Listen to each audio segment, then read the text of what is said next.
Mr. Speaker. Order, honorable senators. Mr. Speaker, let's hear the senator for Nairobi City Council. I wanted to inform the senator from Nyamira that indeed I don't feel misled, because the initial promise, why we moved from NHIF, where people were paying almost the same amount irrespective of the income that you earn, to a graduated payment system, the promise made by none other than the head of state himself, and in fact I remember the words that he used, that Harambes for raising hospital bills would be a thing of the past, because the medical scheme that we are going to put in is going to cover health care for all.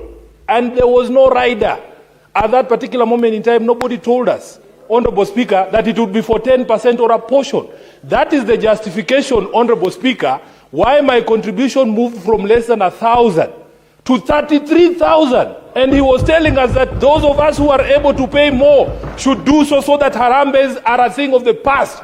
Are Kenyans still holding Harambes to fund Medicare? Yes, they are. Therefore, SHA is not working. Thank you, Honorable Speaker. No, honorable senators. Honorable senators.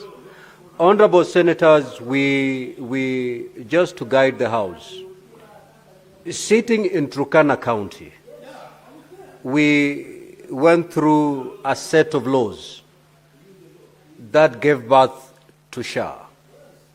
And therefore, the matter of SHA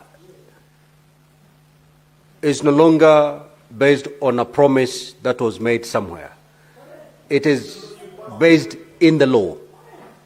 So in that particular law that this House took part in passing, did you pass in that law that when someone checks into a hotel, or if someone becomes sick, or someone undergoes a certain procedure, and the bill comes, for example, $1 million, under that law, did you pass that the entire amount was supposed to be covered by SHA, or under the law you passed, it was a percentage of the total amount?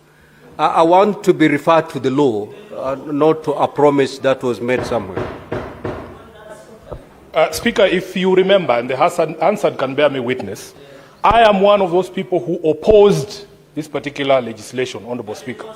And there is something in law called obtaining by false promises and pretenses. Speaker, even as late as 2 weeks ago, the President was telling Kenyans that if you go to hospital and you are asked for money, you report that person to the nearest police station. So, on what law was he basing that promise? He must understand, Honorable Speaker, that when you speak from the office of the President, that is not a position. In fact, the law is that you are not allowed to give information that is misleading under the Public Officers Ethics Act. The question then we have to ask, Honorable Speaker, the promise that was made, the perception that has been created out there, whose problem is that?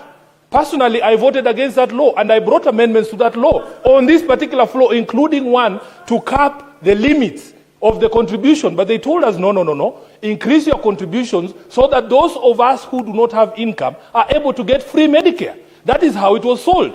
If that has changed, Honorable Speaker, let us be told. But I know what I voted against on this floor. I know the amendments that I brought, and some of these hecklers here are the ones who voted for this law, and they are here telling us SHA is working. Senator, and people are dying in the states. Order, honorable senators, order. Now, Senator for Nairobi City County, kindly withdraw the word heckler. A few minutes ago, the Senator for Nandi referred you to a heckler, and I refused that term to remain unanswered.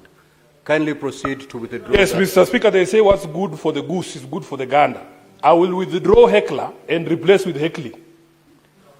Very well. Now,